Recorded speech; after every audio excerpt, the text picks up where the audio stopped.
Estamos. Hola, buenas tardes. Son las 7 de la tarde de hoy, 29 de septiembre del 2022 y vamos a hacer una nueva entrega de este podcast tan simpático que es el Club del Audiolibro. En esta tarde lo vamos a hacer con Elsa Punset, que ha hecho para Audible un fantástico audiolibro que es Pequeñas revoluciones para vivir en tiempos extraordinarios. Estamos viviendo tiempos de grandes cambios. No volveremos a tener una oportunidad tan clara para transformar. ¿Qué podemos hacer para formar parte del cambio? Gestionar la ansiedad, descubrir nuestras fortalezas y reinventarnos con el mundo que viene. Aquí está Elsa, y has venido perfecta justo cuando acabamos de terminar de leer esta pequeña introducción que hemos improvisado. Elsa, buenas tardes, ¿cómo ¿Cómo estás? estás, Boris? Muchas gracias por invitarme a tu espacio. Estoy A mí me encantada. encanta, a mí me encanta que hayas aceptado la invitación. Ya sabes que siempre es buenísimo hacer como nuevas amistades. Y yo considero que aunque nos hayamos conocido o eso, hoy estamos estableciendo una nueva amistad. Totalmente Fantástico. contigo. Cuéntame, vamos a hablar de pequeñas revoluciones para vivir en tiempos extraordinarios. Me encanta el título, me encanta cómo se maneja casi musicalmente. Es una producción original elaborada para Audible. Ujú. Cuéntanos cómo surgió este proyecto. En realidad, Pequeñas Revoluciones para vivir en tiempos extraordinarios ya es segunda temporada, ¿no? Que es como un pequeño milagro. La primera temporada fue antes de la pandemia y me llamaron de Audible y me dijeron, ¿te apetece escribir, crear y luego grabar? ¿No? Es 10 episodios y también se llamaba la primera temporada, se llamaba Pequeñas Revoluciones. Pero para crecer. Era más intimista y era más mirando hacia adentro. Y de hecho es bonito como empieza, y si quieres te lo cuento. Yo estaba buscando Por como, favor. estaba pensando cómo, estaba en Galicia, en un sitio que a mí me gusta muchísimo, el norte de Galicia, y tenía que escribir la temporada y no estaba segura de por dónde arrancar. Y entonces salí a pasear a la playa, que estaba vacía, como siempre las playas en Galicia, y a lo lejos vi un pequeño kayak blanco, muy delgado, muy bonito. Y de unos matorrales salió un británico con una barba, bueno, el dueño del kayak, ¿no? Y yo estaba con mi compañero, con Francesc, nos acercamos a hablar con él y bueno, nos contó que era un arquitecto. Bueno, le dijimos, ¿de dónde vienes? Y nos dice, ¿de dónde era? De De, un Santander, lugar con, de de un lugar con Santander, con de mar. Santander. Bueno, yo te iba a decir si era de un lugar británico con las mismas playas vacías, porque en realidad se Exactamente, esto comparte es ese clima, ¿no? totalmente. Entonces, de Santander, 400 kilómetros remando hasta donde estábamos en Galicia. Y le decimos, ¿y dónde vas ahora? Y nos dijo Oporto. Bueno, y su historia era muy bonita, era un hombre muy valiente, muy especial. Y su historia es también, Un sí, Robinson Crusoe totalmente, celta. Ujú. totalmente. Bueno, de hecho el pobre tenía las manos ensangrentadas, la barba de varios días, y tanto es así que yo le dije, ¿quieres venir a darte una ducha a casa antes de irte a Porto? ¿No? Vaya, Porque vaya, me encanta. Un poquito de civilización en totalmente. esos 500 kilómetros marinos, ¿no? Que nos estás Sí, contando. Desde pero luego, qué fíjate, odisea.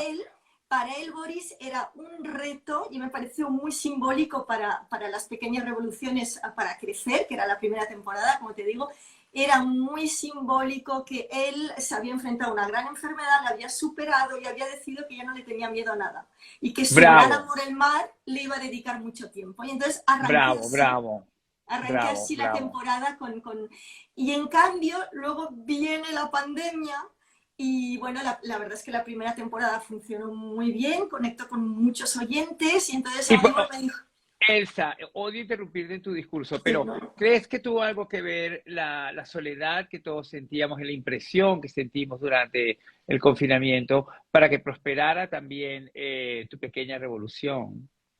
es que no lo dudo, fue realmente un parón para... Yo no sé cómo lo pasaste tú, ¿no? Pero probablemente como...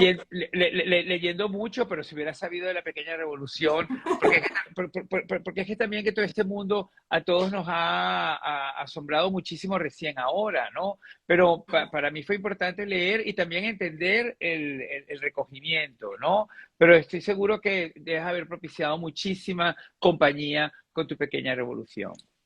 Y lo que he intentado con este podcast realmente, Boris, es precisamente crear un espacio de paz y de donde puedan brotar un poco pues, las emociones que tenemos a veces más escondidas, porque vivimos a una velocidad tal, con tantos cambios, con tantas exigencias y con tantas distracciones, que tenía muchas ganas de crear un espacio cálido donde el oyente se puede como refugiar y puede dejar que, bueno, que salgan otras ideas, ¿no? Y se pueda retar. Y eso fue sobre todo lo que ha pasado con la segunda temporada, que ya he dicho, bueno, ya está, hemos pasado este tiempo para adentro y ahora nos encontramos con un mundo que está cambiando a toda velocidad. Y A toda velocidad, claro, totalmente. lo llamo tiempos extraordinarios porque arranco, de hecho, el primer episodio recordando a las personas que estos son probablemente, a pesar de las dificultades, los 25 años pues mejores para elegir nacer, ¿no? Y les lanzo preguntas, por ejemplo, te lanzo una a ti si quieres. Sí. Si pudieras elegir en qué época nacer, Boris, y te dejo elegir desde la prehistoria, el Renacimiento, el siglo XIX, ¿qué Qué, elegirías tú? es muchísimo para elegir, desde luego, que yo creo que es una de las cosas extraordinarias que vivimos ahora. Tenemos tantas opciones, todo se vuelve una opción. Si quieres ketchup roja, menos roja, dulce, menos dulce, todo tiene como 4 o 6 posibilidades y yo creo que eso cada vez nos aprisiona un poco más. Entonces, a tu respuesta, yo siempre diría lo que decía Diana Vreeland, que en cualquier caso, los primeros años 30 del siglo pasado, antes de que Muy la bien. Guerra Civil Española y luego la Segunda Guerra Mundial transformaran Te lo completamente todo. saltas. Eso te lo No, saltas. no me lo salto, prefiero vivir el principio, ¿entiendes? El Totalmente. preámbulo de todo eso, porque creo que es interesante. Como Tienes también creo que es interesantísimo estos 22 años que llevamos de siglo, que parecen ya totalmente. 25, ¿entiendes? Que Yo, parecen yo, a 90. veces, yo a veces pienso que elegiría incluso el futuro, para, si me ¡Qué dijesen, divina! ¿verdad? Porque tengo tanta curiosidad por saber si vamos a lograr aprovechar todas estas oportunidades que tenemos ahora o si, como dices tú, ¿no? Hay tanto donde elegir, tanto que hacer, tanta capacidad para hacer mucho bien, pero mucho mal también, pues que nos podamos equivocar, ¿no? Pero Pero fíjate, esa, no estás conmigo en que todo esto es un poco paralizante. O sea, la idea de totalmente. la opción, me gustaría saber cómo te lo planteas tú, porque estoy seguro que eso debe ser una de las herramientas para luchar contra la ansiedad. Yo creo que tenemos tantísima ansiedad de tanta opción, de tanta posibilidad, tan poquísima seguridad. Claro, yo creo que dentro de que efectivamente son tiempos extraordinarios para vivir, tienen esos peligros, ¿no? Y uno de ellos yo creo que es la desconexión de la naturaleza, y hablo de ello en el podcast. ¿Hasta qué punto nos hemos enfrentado al mundo natural? Hemos vivido de una forma no sostenible, pero a todos los niveles, ¿no? También a nivel personal. Es decir, este siglo XX del que tú hablabas hace un momento nos enseñó a cuidarnos en lo físico y eso lo hacemos muy bien ya. Y de hecho vivimos más que nunca, nos superamos enfermedades duras, etcétera, etcétera. Pero nos hemos abandonado en lo emocional y en parte Mm. es porque no hemos entendido que todo ese estrés del que tú hablas, Boris, lo que podemos hacer es igual que con lo físico. Si tú vas al gimnasio, trabajas un músculo, estresas el músculo, no te lesionas, paras antes de lesionarte. Pero aquí no, aquí en lo emocional vamos a por todas, no tenemos tiempos de recuperación, de reconexión con el mundo natural, de ver a un amigo, de salir a pasear, de calmarnos, ¿no? Y Es yo muy creo que el difícil aprendizaje viene de calmarnos. Es muy difícil calmarnos. Me gusta mucho que una de las ideas presentes en tu podcast es que lo planteas un poco como una conversación en un grupo de amigos, casi como si fuera un sí, chat, ¿no? sí. Esto cómo se te ocurrió? ¿Confías mucho en en tus amigos? Sí, y sobre todo veo hasta qué punto los humanos tenemos cierta tendencia a ser una determinada manera, ¿no? Y en mi grupo de amigos lo que hice fue buscar 4 referentes de 4 personas que tienen personalidades muy diferentes, pues el que es más colérico, la que es más sociable, el que es más introvertido y tímido, etcétera, etcétera. Y entonces, de hecho, les he dado sus nombres y nos inventamos diálogos porque estaba segura de que las personas que iban a escuchar los podcasts se iban a reconocer en alguna de estas personas, ¿no? Qué divina, claro que sí, claro que sí. O sea que realmente al final estás convirtiendo el chat en literatura viva, que tengo entendido que hay muchas personas que han intentado aproximarse a esa idea, escribir novelas como si fueran chats, pero tú lo has convertido en un podcast, por ejemplo. Cada personalidad fomenta un personaje. Sí, y la verdad es que al final, ¿sabes? El carácter es destino. Y cuando yo hablo de pequeñas revoluciones, hablo de esa capacidad que tenemos los humanos para cambiar esos pequeños hábitos tan tozudos que suelen acompañarnos a lo largo de toda nuestra vida, ¿no? Y da igual dónde vayas, con quién trabajes, en qué país estés viviendo, al final repites esos hábitos y tu destino se repite, ¿no? Tropezamos a menudo en la misma piedra.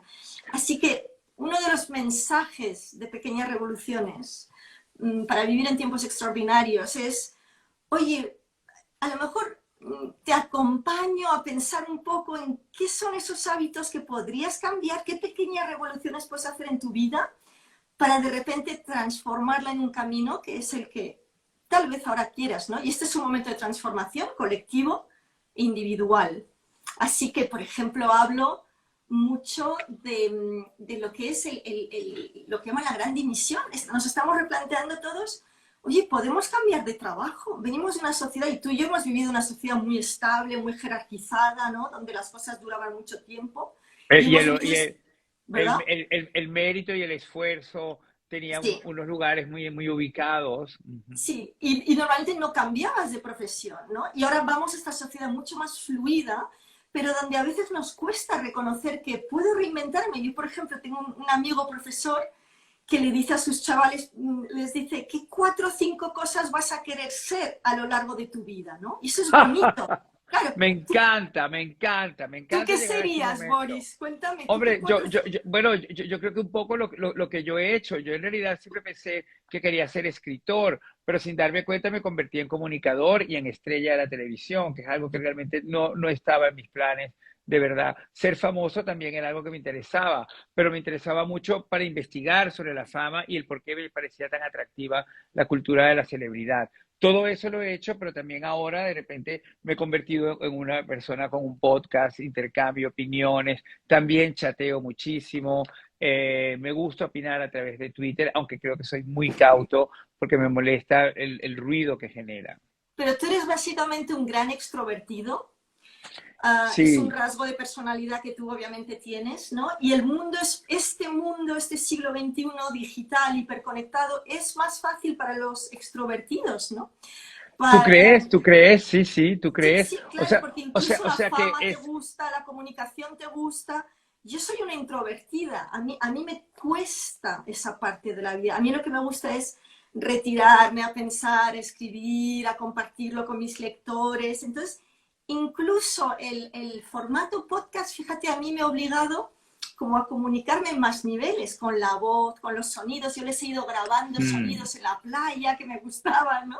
Y los grababa. claro. Claro, y eso es, Y en cierta manera también, aunque es una experiencia sonora, en momentos como este también te ha hecho acercarte a la imagen y a una imagen doméstica que te pilla a veces bastante desprevenido, no tienes toda la ayuda del maquillaje y de toda la preparación que, por totalmente. ejemplo, puede tener un plato de televisión que no sea en tu propia casa. Pero Pero eso, eso también son equilibrios, son pequeñas revoluciones ante el cambio extraordinario. pero que te obliga de alguna forma, es una sociedad donde la mirada de los demás está sobre ti.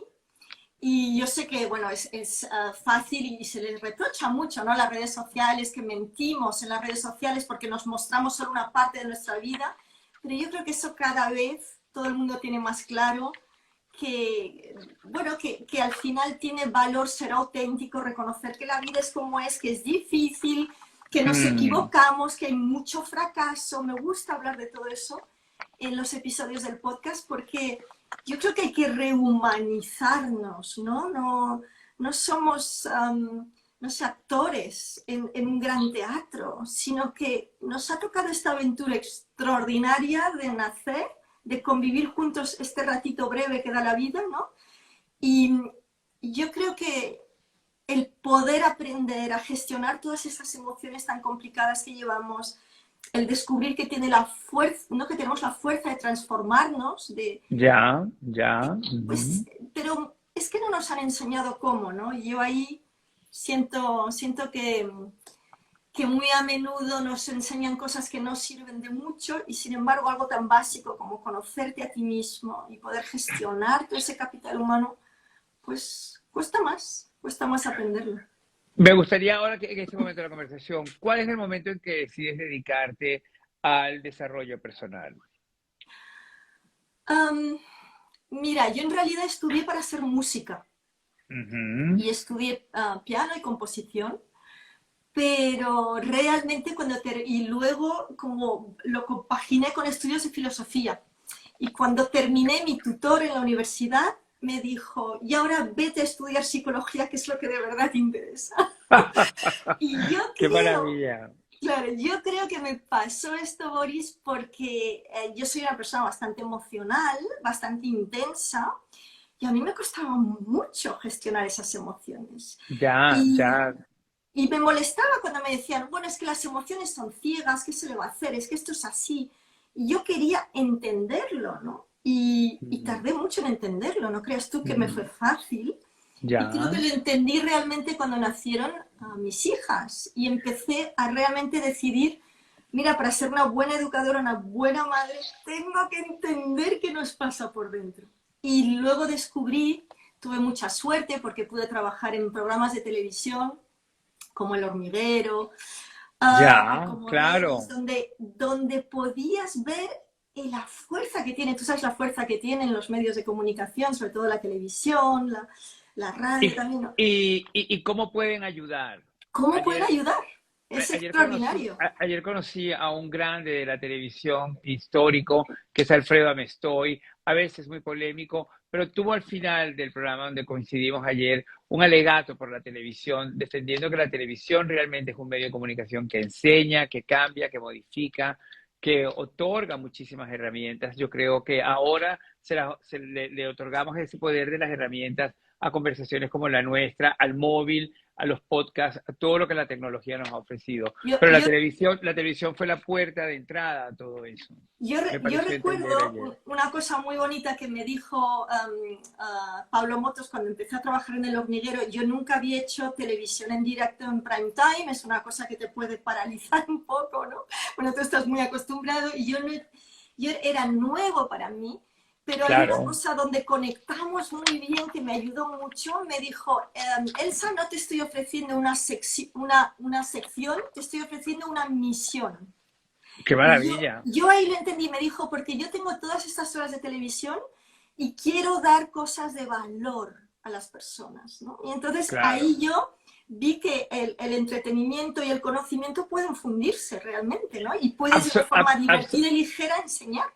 absolutamente. Y te dio una gran seguridad, me imagino, esa frase Sí, de Pablo. porque Fue no una buena esperaba otra indicación. cosa de mí, no esperaba, no sé, que pareciese lo que no era, sino que quería alguien a quien le interesaba comunicar algo que pudiese ser útil. Así que en ese sentido fue bonito. Me gustaría saber cómo fueron tus jornadas de rodaje con pequeñas revoluciones para vivir en tiempos extraordinarios. ¿Qué recuerdas del estudio? Oscuro, subterráneo, ya sabes cómo son los estudios. No, yo en serio, yo he trabajado muchos años en radio y es un medio que adoro. Y lo adoro porque Sí, efectivamente, no sé si te pasa a ti lo mismo, pero la televisión tiene una componente física y luego el tiempo es corto, tienes muy poco tiempo en tele, ¿no? El tiempo es oro en la tele y la en radio esta, es más íntima, la radio es más íntima porque la sí, escuchas la y porque escuchas. y tu relación es con el micrófono y con el oído del oyente. Yo Yo siempre pienso recuerdo, por así. ejemplo, pues, alguna vez he tenido colaboraciones en programas de noche, por ejemplo, ¿no? Y las personas que te llamaban, era particularmente bonito, las personas que no podían dormir, personas que estaban navegando en alta mar y que te dejaban una nota para decirte que les había gustado lo que habías hecho esa noche, ¿no? Y Qué eso, maravilla. claro, tienes tiempo para expandirte. Entonces, reconozco todo eso de la radio, lo reconozco en el podcast y lo disfruto mucho. Yo te digo la verdad, nos encerramos para las 2 temporadas, pues sí creo que fueron 4 días a grabar porque ya vengo con todos los episodios preparados, entonces grabo mi parte, vienen los actores que ya son como amigos, hemos repetido los mismos actores de la primera temporada a la segunda, y esta vez nos reímos mucho porque ni seguíamos casi los guiones, improvisábamos mucho. Bravo, bravo, Es bravo. gente con la que conecté muy bien, y luego y todo el trabajo, bueno, luego vienen los invitados. En esta temporada tenemos, yo no sé si tú has leído a Carlo Noré, por Sí, ejemplo, me encanta. que es Ujú. todo el gurú del slow, ¿no? Pues con él hablamos mucho del edadismo, por ejemplo, qué es el edadismo, por qué esta sociedad desprecia la madurez, etcétera, etcétera. Pues tener todas estas entrevistas con personas, yo, por ejemplo, me gusta traer, pues, personas que hacen cosas especiales, ¿no? Que tienen un santuario animal y que se dejan ahí la vida y el alma, ¿no? Y que nos expliquen por qué es eso importante, ¿no? O yo qué sé, esta vez vino una amiga mía también que yo he conocido durante años y he visto cómo logró cambiar de trabajo, porque muy a menudo queremos cambiar de trabajo, pero no nos atrevemos, ¿no? Es muy Y tuvimos, difícil, yo creo, para mucha gente. Debe ser claro, pero yo quería mucha indagar en gente, por qué. ¿Por qué es mucha difícil? gente, o por un lado está esclavizada y por otra no encuentra la esperanza para poder cambiar con las herramientas suficientes Sí, eso que considera un destino. muchas personas, Y esto como lo planteas en tu podcast, en pues esas mira, pequeñas revoluciones. es muy bonito, ¿no? Porque tenemos una larga conversación con Alina, que trabajó de ejecutiva en una gran empresa internacional durante años, y de repente montó un pequeño taller de flores silvestres que, por cierto, le ha ido bien. Es decir, también hablábamos de las posibilidades de que vaya mal. Con mucho esfuerzo le ha ido muy bien. Y yo tardó como 10 años en dar ese paso de la gran empresa. Y ella, una de las cosas, por ejemplo, que me decía es: tu familia te quiere tanto que les da miedo que des un paso así. Y te dicen, pero ¿cómo vas a dejar un trabajo bueno que te gusta para hacer una cosa que a lo mejor no sale bien, ¿no? Entonces hemos hablado Ujú. mucho, ¿no? De cómo enfrentarnos a ese miedo. Yo creo que muy a menudo también las personas no son conscientes de todas las fortalezas que tienen, que es otro tema, digamos, ligado al cambio de trabajo del que también hablamos en los podcasts, ¿no? ¿Cuáles son? Si yo te digo, Boris, pero tú te conoces bien, yo creo que tú ahí me puedes hacer un poco de trampa, pero si te digo, ¿cuáles son tus 3 fortalezas de las que más te enorgulleces? Paciencia es la primera que puedo decir, Fíjate, porque tengo paciencia, sí que la tengo. yo soy una Falta, gran impaciente, en cambio. yo no, yo he aprendido a ser muy paciente. Pero ese yo, el tiempo que viví en Estados Unidos, en Miami, trabajando, porque me di cuenta que tenía que volver a ser paciente, porque era como volver a empezar. Yo creo que paciencia y adaptación Sí, que creo que es muy importante y que mucho. a mí cuando era adolescente me parecía como lo máximo y creo que estos tiempos tan extraordinarios exigen adaptación a cada rato, porque te tienes que adaptar a cosas que no te imaginas. Constantemente. Ya, y la tercera no sé qué decirte, la dejo un poco libre para más Libre. adelante, Pero ya porque tienes claro por lo menos algunas cosas básicas de tu carácter, ¿no? Y ahí, gracias. pues una de las cosas que trabajamos también es, oye, por ejemplo, recuerda un momento de tu vida en el que tú realmente sentiste que dabas lo mejor de ti. ¿Cómo fue ese momento? ¿Fuiste justo? ¿Fuiste leal? ¿Supiste perdonar? ¿Fuiste creativo? ¿Qué hiciste, no? Porque a menudo nos educan diciéndonos todo lo que no hacemos bien. Pues mira, tú pintas mal, eres muy malo en gimnasia, ¿no?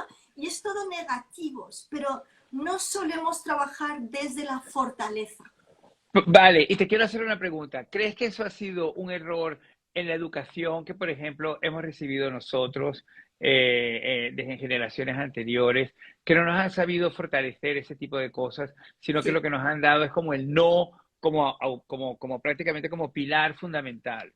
Claro, fíjate, realmente yo creo que es un sistema educativo que está intentando adaptarse a los tiempos, pero que hasta ahora, ¿qué pretendía? Es un sistema educativo que tiene 100 años, cuando nacieron pues toda la revolución industrial, las fábricas, y lo que quería era que aprendieses a leer y escribir y a Claro. comportarte de una determinada manera que encajaba con un determinado mundo. Entonces, todo esto se ha quedado un poco trasnochado, ¿no? Y Por los cambios extraordinarios, que claro, son como, porque ahora vas a cambiar de profesión, probablemente vas a cambiar de país, probablemente tu entorno familiar va a ser bastante más fluido, etcétera, etcétera. Requiere lo que tú dices, adaptación, ¿no? Y fíjate que hay una anécdota que me gusta, que cuento en uno de los podcasts, que es el gran educador Ken Robinson la cuenta, ¿no? Y él está entrevistando a Paul McCartney de los Beatles y le dice, oye, ¿tú disfrutaste de la música en la escuela? Y Paul McCartney le dice, pues no. Y le pregunta, ¿y tu profesor de música creía que tú tenías talento? Y Paul McCartney le dice, pues no. Y luego Ken Robinson le dice, oye, por cierto, otro de los alumnos de esta escuela que tenía un par de años menos era George Harrison, ¿no? También de los Beatles. Le dice, el profesor pensaba que George tenía talento y Paul McCartney dice, pues tampoco, ¿no? Y así que al final la conclusión es, le dice... Estaba todo errado, todo, le dice que Robinson dice, oye, es justo decir que a finales de los años 50 en una pequeña escuela en Liverpool había un profesor de música que tenía a la mitad de los Beatles en su clase y que se lo perdió. Y pues sí. Y claro, y es que no siempre es fácil reconocer el talento, y las viejas escuelas, en el viejo sistema, no era tu talento, tus fortalezas lo que buscaban, ¿no? A ver, afortunadamente esto está cambiando, pero realmente lo que buscaban era que te conformases a un modelo. Y si no te conformabas, salías de la escuela pues bastante cabizbajo, ¿no? Quería hacerte varias preguntas, pero una ¿es posible vivir sin miedo? Es muy peligroso vivir sin miedo. Es muy peligroso. Hombre, yo todos los días me lo digo a mí mismo, yo no tengo miedo, y me lo digo en todas partes. Yo no tengo miedo, sobre todo cuando voy a empezar una función, cuando voy a salir al escenario, siempre pienso en eso. No tengo miedo, yo no tengo miedo, nunca he tenido miedo. ¿Te sigues poniendo nervioso con cada función? Siempre, siempre, muchísimo, continuamente. Claro, yo incluso estaba que es muy bueno. Antes de sentarme aquí para hablar contigo, imagínate. Bueno, y yo no sabes, porque... Con lo encantador que eres. Gracias, qué adorable eres. Pero mi siguiente pregunta es... No te le he contestado la primera, no te la he contestado. ¿Es posible vivir sin miedo? Es recomendable tener un poco de miedo, por ejemplo, cuando vas a cruzar la calle o no emborracharte antes de conducir. Es decir, claro, hay que saber que eres frágil y que eres vulnerable, pero tenemos un cerebro que tiene un sesgo, es un cerebro programado para sobrevivir, tiene un sesgo negativo, y el miedo es una emoción que tiende a ocupar mucho lugar a medida que te haces adulto, porque crece, la corteza cerebral se desarrolla y tiendes ahí a almacenar emociones negativas. ¿Tú sabes, por ejemplo, que memorizamos más lo negativo que lo positivo? Es más fácil. Bueno, y lo hacemos más importante. Más importante, porque lo memorizas más, se graba. Claro, por ejemplo, una historia de amor feliz no es tan importante ni tan interesante como una historia de amor infeliz. Un desamor. Un insulto no se te queda mucho más grabado que una palabra amable que te puedan haber dicho. Es decir, este es el cerebro humano que tiende a recordar lo negativo y tiende a tener miedo. ¿Y por qué? Oye, pero si eso está más o menos... Para sobrevivir, Boris. ¿Por qué? No somos neutros. Pero ¿en qué te fortalece lo negativo? ¿En qué te fortalece lo morboso? En recordar todo lo malo. ¿En qué te fortalece lo feo? No lo puedo entender. No lo puedo entender, Elsa. Esto no es racional. Tenemos un cerebro emocional. Y al cerebro le da igual que llegues feliz a la noche, creativo, compasivo. Lo que quiere es que llegues vivo. Y entonces tenemos este sesgo negativo y muchas personas se sorprenden de que arrastren una mochila un poco pesada, ¿no? Con todos estos sesgos negativos, pero es normal. Y entonces, claro, te exige contrarrestar. Y hay una frase muy bonita que te comparto con todos vosotros, ¿no? Y era de una psiquiatra que se llamaba Elizabeth Kubler-Ross, y decía, cada día hay que elegir entre el amor y el miedo.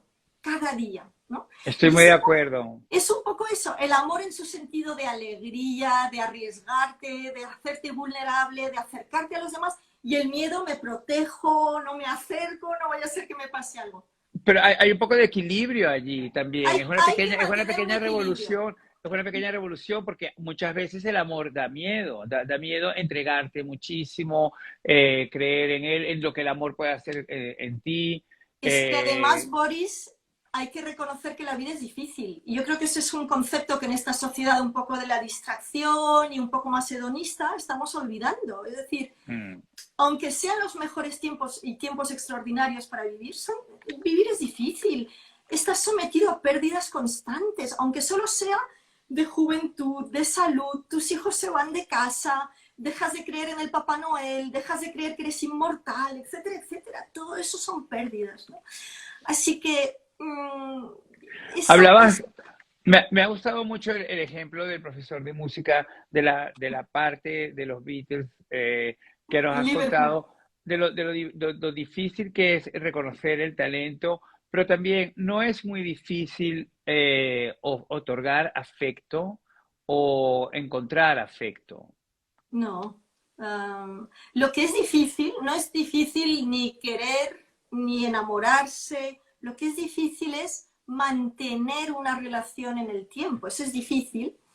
Y es difícil en parte por este sesgo negativo que tenemos. Es decir, tú te enamoras de alguien y al principio no le ves defectos, solo le ves las virtudes, ¿verdad? Eso lo hacemos todos. Y luego al final, al cabo de unos años, solo le ves los defectos y te has olvidado de las virtudes, ¿no? Con lo cual, ¿por qué? Porque el cerebro humano se habitúa y tiende a dar por descontado las cosas buenas que le pasan. Es decir, es como, hay un neurocientífico que dice que es como velcro para lo negativo, es decir, no te olvidas de un insulto, no te olvidas de una mala palabra, no te olvidas de que se ha olvidado del aniversario, etcétera, pero es teflón para lo positivo. Todas las cosas buenas de él o de ella que te gustaron hace tiempo se te olvidan, ¿no? Y luego, como tienes tu sesgo negativo, pronuncias más palabras negativas que positivas, memorizas más lo negativo que lo positivo, pues eso alimenta mal la relación. Fíjate que se ha estudiado que es una relación excelente, maravillosa, y esos son los estudios de un gran psicólogo que se llama John Gottman, ¿no? Él ha descubierto que las parejas que se llevan maravillosamente bien intercambian 5 veces más emociones positivas que negativas. 5 veces más. Y, Completamente comprado, porque además yo creo que es mejor vivir así, ¿entiendes? pero es más difícil, no tienes un cerebro preparado para ello. Es Claro, un pero esfuerzo. también es cierto que yo he tenido la suerte de nacer en una familia donde verdaderamente siempre todo era una cuestión de mucho afecto y de mucha positividad. No había dinero, nunca lo hubo, ni probablemente nunca lo habrá, pero había esta camaradería permanente y este buen rollo, y yo creo que los hijos hemos desarrollado eso también, ¿sabes? ¿Tú eres Pienso, un o sea, optimista? soy muy optimista, yo soy totalmente optimista. Yo siempre pienso, y cada vez que me hago mayor, pienso ponerme siempre mejor en lo mejor que en lo peor. Pero hay veces que me quedo callado y entonces sí que me pongo en lo peor y me obsesiono, y eso me parece una mochila. Es algo de lo que me desprendería con total tranquilidad. Sí, lo que pasa es que la naturaleza no te deja desprenderte completamente de ello, porque si no harías como los niños de 2 años, que son muy felices pero son kamikazes, meten los dedos en el enchufe, cruzan la calle sin mirar, se tiran por el balcón, ¿sabes? Me Y ahí encanta, está me donde encanta. hay que ayudar a la naturaleza y entrenar un poquito el cerebro en positivo y hacer pequeñas cosas sencillas, ¿no? Como agradecer y recordar las cosas buenas que nos pasan durante el día. Y, por ejemplo, en uno de los episodios, ¿no? Hablo un poco de cómo volver a despertar al soñador que llevas dentro, y hay una anécdota muy bonita de una psicóloga chilena que contamos ahí, que se llama Pilar Sordo, que dice que realmente ella tenía un paciente que era ciego y le hizo hacer el ejercicio que hace hacer a todos sus pacientes. Le dijo, ve y escribe todo lo que te da alegría. Y el hombre Qué bello. volvió con hojas y hojas y hojas. Y Pilar Sordo le dijo, yo pensé que tú no ibas a poder apuntar nada, ¿no? Y no solo había apuntado montones de cosas, sino cosas que ella nunca se le había ocurrido apuntar, ¿no? Como el agua caliente cuando me ducho por la mañana, o el olor de la sábana limpia, o el olor de la tostada cuando desayuno. Esas cosas, si pudiésemos aprender a fundirnos en ellas y disfrutarlas más, nos darían mucha de esa alegría que a veces nos falta, ¿no? Porque siempre estamos con este sesgo negativo que nos Pero, impide. pero no es para agregar un sismo negativo. Esta persona que cuentas de esta anécdota carece de un sentido importantísimo. Tiene que vivir, refugiarse en todas estas experiencias para poder disfrutar también del mundo como nosotros lo disfrutamos de una manera odiosamente gratuita, porque sí Claro, podemos ver. probablemente ha tenido que hacer el esfuerzo de buscar Mm, la alegría de una forma más deliberada, de centrarse en las cosas pequeñas, ¿no? ujú. Um, Este es el ejemplo, claramente, ¿no? Y es la moraleja de la anécdota. sí, ¿Tú crees en el ejemplo? ¿Crees en la moraleja? A mí eso a veces me preocupa muchísimo, porque yo no sé si cuando uno busca una moraleja permanentemente en todo, Ya, en realidad se está volviendo moralista, no ¿comprendes? Y yo sé. tengo siempre este pequeño miedo que confieso aquí contigo. Me A ver, aprovecho de esta conversación. la moraleja, yo creo que es mejor olvidarla, porque la moraleja es el viejo mundo. Ah, hay una respuesta a un problema. Esa es la moraleja. Y Ujú. claro que yo creo que hay algunas grandes verdades en el mundo, pero yo creo que es más interesante, más divertido salir al mundo y adaptarte a lo que viene y hacer tus propias moralejas sobre la marcha. Bravo, bravo. O sea que tú realmente te sientes absolutamente feliz y realizada de estar en un siglo como el siglo XXI, que lo estamos viviendo minuto a minuto, lo estamos viendo hacerse día a día, casi segundo a segundo. Sí, pero yo también soy muy consciente de que nunca hemos tenido tanta capacidad para hacer tanto bien y hacer tanto mal. Es decir, fíjate lo que está pasando con el medio ambiente. Fíjate lo que está pasando con la posibilidad de una crisis nuclear ahora, ¿no? O con la dificultad de colaboración y de entendernos entre nosotros. Todo esto son retos urgentes y que podrían acabar con nosotros. No, no soy ilusa en este sentido. Lo que sí creo es que desde la longevidad, la tecnología, la medicina, la educación, el que hablamos de derechos humanos más que nunca, es decir, creo que tenemos tantas oportunidades que no teníamos antes, ¿no? Eso sí, entonces intento centrarme en pensar, oye, ¿qué puedo hacer para participar de este mundo que viene y para seguir empujándolo para que mejore, ¿no? Y hay algo, una frase muy bonita que también menciono en los podcasts, ¿no? Y que es, oye, esto que estoy haciendo ahora, o consumiendo, o diciendo, o creando, es bueno para el resto del mundo. Es decir, yo creo que el siglo XXI nos invita a no vivir de una forma egoísta en un sistema insostenible, sino a pensar en qué podemos hacer para participar. Y de hecho dedico un pequeño podcast a ciudadanos que quieren cambiar el mundo, porque hay personas que son muy activistas y los necesitamos, necesitamos Es opinión. verdad, es verdad. Conocimos así a Greta hace unos años y nos asombró por su super juventud, por ser europea y realmente yo creo que inició un camino. Yo tengo la sensación de que la sostenibilidad puede ser como una nueva ideología, un nuevo eje de Una unión nueva ética, para diría. el mundo, una nueva ética, Yo para el diría que mundo. hemos perdido un poco el sentido ético, ¿no? En una sociedad de consumo muy acelerada hemos olvidado por qué consumimos así, a quién hacemos daño cuando consumimos así. Y personajes como Greta, antes tú me decías, ¿crees en la moraleja y en el ejemplo? No creo en la moraleja, pero creo en el ejemplo. Creo que hay Muy personas bien. muy inspiradoras. Y creo que Greta es una persona muy inspiradora porque era una niña muy joven, se sentaba ahí en su escuela y poco a poco fue inspirando a gente a acompañarla y puso en marcha una conversación global sobre un tema que es fundamental. Absolutamente. Y además que aprovechándose de que la gente de su edad se reunían determinados días de la semana para manifestarse y a partir de allí se fue creando todo este movimiento y fue muy hermoso de observar también. Y sigue Hermoso y este movimiento. efectivo. ¿Cómo? Y Y sigue, efectivo, hermoso y efectivo, porque también efectivamente. es verdad que quizás lo del siglo XX venimos un poquito más superficiales que lo del siglo Sí. XXI y estamos más instruidos en eso que tú dices, lo exterior, lo público, la belleza, la La estética, naturaleza. la naturaleza, y nos olvidamos del interior muchísimo. Pero el avance de este siglo es precisamente encontrar ese equilibrio, ¿no? Sí. Y me parece que tu experiencia sonora con Audible nos ofrece muchas posibilidades para adentrarnos en ello y avanzar. Te voy a hacer otra pregunta, espera un Venga. segundo. Vamos a ello, porque algunas son de oyentes, pero esta es una bastante generalizada. ¿Cuál es tu momento para escuchar audiolibros o podcasts? Si te lo digo, os vais a reír de mí. Por cierto, estoy viendo pasar los comentarios. Soy miope y los leo mal, pero os mando 1000 besos a todos. Gracias por Y estar ahí. yo también me uno a tus besos. He visto que Bueno, algunos vienen de países muy civilizados, como Holanda y así.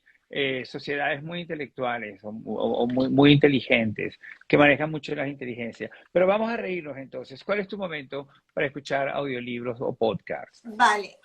Yo, a ver, lo que adoro de los podcasts es que puedo cerrar los ojos y aislarme un poco del mundo, no tengo que estar conectada, ¿no? Que puede ser un poco agresivo esta conexión permanente. Y lo que suelo hacer es escuchar los podcasts pues cuando estoy cocinando, cuando estoy conduciendo, pero cuando más me gusta escucharlos es cuando me voy a dormir. ¿Por Oh, qué? bravo, vaya. Porque me calman. Y entonces hay un tipo de libros que escucho mucho que son los libros de Jane Austen, la escritora inglesa. Oh, bravo. ¿Por O sea que qué? también la recuperas a ella Totalmente, continuamente. totalmente. Entonces me los sé de memoria, yo creo, entonces me voy, los escucho unos minutos y luego me duermo con ellos. Es como un somnífero absoluto para mí. ¿Y por qué? Lo he pensado mucho. He dicho, Elsa, ¿por qué te funciona tan bien esto? ¿Por qué te calma tanto? Es porque ella vivía en una sociedad, pues, rural, muy civilizada, donde no pasaba absolutamente nada. Y Es es un cierto. contraste que me calma. Así que yo tiendo a dormirme con mis personajes de los libros de Jane Austen Pero y me es simpático funciona. eso que dice, porque aparentemente no pasaba nada, pero muy en el interior de los personajes sí estaban pasando cosas, Increíble. reflexiones, están continuamente observando ese mundo donde no pasa nada y sacando importantísimas conclusiones. ¿No hacemos un poco lo mismo hoy en día? No hacemos lo mismo, ¿en qué sentido? De que de repente aparentemente pasan cosas muy extraordinarias, pero también es cierto que de repente en nuestros entornos todo es muchísimo más quieto que lo que está pasando fuera o en Pero, otros países, en otras civilizaciones. pero al Es decir, final lo que es extraordinario para mí es que da igual que sea el siglo XVII un pueblo rural de Inglaterra o que sea Madrid, Barcelona, Caracas, Ámsterdam, el ser humano es el mismo, es que no hemos claro. cambiado. Y a mí me parece muy bonito como recuperar esa conexión con personas que tú ves que estamos de paso, dejamos una huella que normalmente se funde en la huella colectiva, ¿no? Y como que repetimos esas emociones, no nos podemos entender todos y eso te da, a mí por lo menos me da mucha fuerza cuando leo, oigo esas voces que vienen de otra época, ¿no? Y me reconozco ahí, digo, bueno, pues, ¿sabes? Nos toca a cada generación volver a hacer este trabajo y aunque el decorado sea diferente, el interior es absolutamente parecido, ¿no? Es la Y humanidad. y el pensamiento, aunque pueda parecer algo reaccionario, también sigue siendo el mismo. Pero me gusta mucho que tú lo veas como una cuestión de fortaleza y no de desasosiego o desesperanza. Y esto me Totalmente. parece lo más interesante que hemos hablado en esta conversación esta tarde. Muy bien. Totalmente. Pero no nos abandonamos. Quiero preguntarte, ¿qué has aprendido del lenguaje sonoro de los podcasts? Para mí es un lenguaje muy natural, ¿eh? Tú sabes cuando estás con tus hijos o con una persona querida, casi podría ser como vivir en un mundo de radio. El físico no importa mucho, ¿sabes? Ya, es Y, verdad. Puedes ir a la radio con los rulos puestos en el pelo o en zapatillas de andar por casa. pero es Eso ahora lo similar puedes a lo que hacer también en haces, la... claro, y esa Sí, intimidad, esa relajación es similar a la que tienes en casa. Entonces, para mí es trasladar una cierta intimidad. He aprendido, pues esto, ¿no? El poder dar ese cariño a la persona que escucha, el poder darle un poco de serenidad, un poco de paz. Fíjate, luego yo con los podcasts también lo que aprendes es que manejas tanta información que hay cosas con las que te quedas y descubres personajes que te llaman mucho la atención. Por ejemplo, el último podcast se llama Volver a empezar, ¿no? Y volver lanzo a una empezar. pregunta, yo Sí. lanzo muchas preguntas a los oyentes y te lanzo ahora la pregunta a ti, ¿no? Si pudieras volver a empezar, Boris, ¿tú qué harías diferente? ¿Qué harías? Me gustaría ser bailarín o acróbata, que es lo que siempre he querido ser. ¿Entiendes? Y me gustaría ir a un circo y trabajar en un circo para poder ser acróbata. Yo Eso creo que sería hubiese para mí sido volver a jardinera, empezar. yo jardinera, pero bueno, Y perfecto. pero lo disfrutas, aprendes de ellos, te calma de alguna manera, te Pero da mira, esperanza en el futuro. esto es todo un episodio que a mí me ha encantado, dedicado a pensar si pudiéramos volver a empezar la vida, ¿qué haríamos diferente? Y esto viene de una enfermera que cuidó de personas que llegaban al final de su vida y que les hacía esta pregunta, ¿no? ¿Qué haríais diferentes? Y había algunas cosas básicas que decían las personas. Por ejemplo, decían, ojalá hubiese vivido como yo quería, no como otros esperaban de mí. Que me parece importante que lo recordemos, que nos conformamos mucho, ¿no? Y es una de las cosas que intento mover cuando hablo en los podcasts, ¿no? Y ¿cómo podrías hacer las cosas diferente, no? Ojalá me hubiese permitido ser más feliz. Fíjate que los humanos, de alguna forma, nos acomodamos a un supuesto bienestar relativo. Es decir, a un placebo, es un placebo, es acomodarse a un placebo. No, es imitación. Tendemos a imitar el nivel de felicidad de las personas que nos rodean. De hecho, somos en ese sentido y se contagian las emociones, ¿no? Entonces, hay preguntas que te puedes hacer ahí que te liberan. Por ejemplo, ¿no? Hay un ejercicio de la escritora Elizabeth Gilbert que me gusta mucho, es la que escribió Come, Reza, Ama. No sé si has leído ese libro. Es un libro que leemos. Lo he leído, es verdad, sí. Sí, sí. Bueno, yo creo que mi parte femenina la leyó y también vio la película. Y me encantó Bardem y me encantó que lo hiciera Julia Roberts. Pero el libro es especialmente bonito y ella, por ejemplo, lanza una pregunta. Dice, oye, ¿tú has perdonado a tu joven yo? Y claro, ¿qué quiere decir con esto, no? Que hay que tener compasión por los errores que hemos cometido. Y muy a menudo viajas por la vida reprochándote esto que no supe hacer, esta relación que no supe mantener, esta ocasión que perdí, esta oportunidad que no supe ver, ¿no? Y somos duros con nosotros mismos, ¿no? Así pero ¿qué hacemos con los reproches? Si hemos tenido tantos... Dejas de hacértelos. Por ejemplo, te hablas como una persona... Yo no sé si tú tuviste una buena relación con tu abuela o tu abuelo, si tuviste una persona en tu vida que te dio ese tipo de amor incondicional, empiezas a cambiar tu forma de hablarte y te hablas con más cariño y reconoces que gracias a tus errores has aprendido algo. Ya no eres la persona que eras entonces. Claro. Fíjate que a veces a mí me dicen, oye Elsa, tú te equivocas mucho, te enfadas mucho, o cometes muchos errores de tipo, digamos, emocional. Y digo, claro, constantemente, esto es ser humano, ¿cómo voy a aprender si no cometo errores? Es decir, tú vas pasando etapas, pero te tienes que ir perdonando las etapas que has pasado donde no lo has hecho bien, porque ha sido tu forma de aprender, ¿no? Y yo creo que es importante que nos hagamos estas reflexiones para liberarnos de una mochila muy pesada al final, que nos impide. Claro, porque es verdad, es cierto, es como cuando de repente te piensas que el mejor chiste de la noche, de la velada o del programa de televisión se te ocurre cuando ha terminado cuando la velada, ya no cuando ha terminado el programa de televisión, cuando ya no estás, cuando estás en el coche de producción de vuelta a casa, ¿entiendes? Entonces, yo creo que los reproches deben ser un poco parecidos a lo mismo. Quiero hacerte esta última pregunta. ¿Cuál es la primera pequeña revolución para estos tiempos extraordinarios? ¿Cuál es la primera pequeña revolución?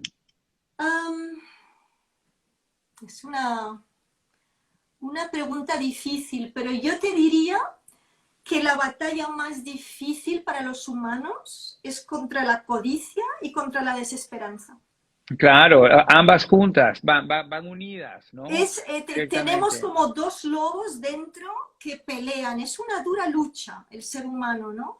Y realmente esta batalla por el optimismo, que el optimismo lo que es esperanza activa, es hacer cosas, ¿no? Por participar, por no tirar la toalla, por no caer en la desesperanza a pesar de las dificultades, yo creo que es la primera pequeña revolución, decir, bueno, yo voy a perseguir mis sueños, yo no voy a dejar morir al niño soñador que llevo dentro. O sea que, en realidad, la primera pequeña revolución es participar del cambio extraordinario, no echarte atrás. Totalmente. Son tiempos extraordinarios y nos necesitan a todos en ello.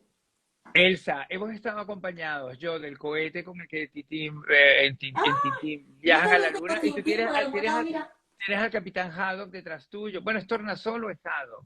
Tienes al Capitán Haddock. Lo he estado viendo todo el tiempo y me tenía fascinado saber que de pronto tenemos también esa pequeña conexión en este mundo de pequeñas revoluciones. Totalmente.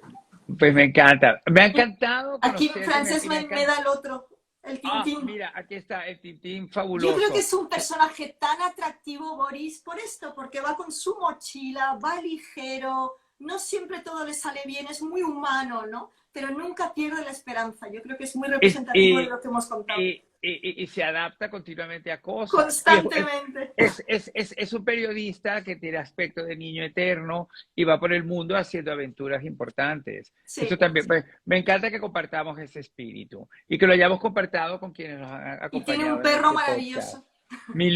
Milú, es verdad, pero yo, a mí mis favoritos es el profesor Tornasol No lo tengo. y Bianca Castafiore, que yo Es maravilloso. muchas veces me he inspirado en ella y me encanta su amistad con el Capitán Haddock, que realmente es muy simpática y es muy divertida. Pero es un poco como esta amistad que ha surgido hoy entre nosotros, pero, pero yo seré siempre Bianca Castafiore y el Capitán Haddock al mismo tiempo, y tú Tintín. Espero que un día, mira, te voy a enseñar Ven aquí, Blay, ven, ven, ven. No, no sé si va a venir. Ah, se Tengo muestra mi Milú. tímido. Ven, ven, corre, ven. Se muestra tímido ante las cámaras. A Mira, ver, ahora sí va a este aparecer. es mi Milú. ¡Ay, qué bello! ¡Qué divino! ¡Qué divino! Es Se- mi y se- perrito, estamos siempre pegados el uno al otro porque tiene dependencia emocional. Le abandonaron y lo pasó muy mal. oh, Así que no vaya. se me despega. Bueno, pero la dependencia emocional ya sería otro tema importantísimo. Es una pequeña revolución y ante un cambio Para la tercera extraordinario. temporada, ¿te parece? Me parece fantástico. Te auguro un gran éxito con ello, porque en el fondo todos vemos cómo realmente ocupa un espacio enorme en nuestra sociedad la dependencia emocional. Y Yo me me imagino encanta. que, yo creo que No, que me, para algunos casos debe dar cosas muy positivas y en otros puede llegar a ser muy tóxica también. por supuesto, pero esto da para una temporada entera y espero que entre tanto, a pesar de la magia de estas redes virtuales, podamos conocernos también y darnos un abrazo Nos lo físico. daremos, Elsa, te lo prometo totalmente. Además, nos lo daremos largo y tendido, como los abrazos que al final de la pandemia se decía, unos abrazos de antes. Pues también yo Seis creo que nos los segundos tienen que merecemos. durar los abrazos. Esto fue uno de los primeros programas que hice en El Hormiguero, los abrazos de 6 segundos. Y luego me pasé años que por la calle donde estuviese me paraban las personas y me decían, me das un abrazo, pero de 6 segundos. Pasaba la vida dando abrazos Me, largos.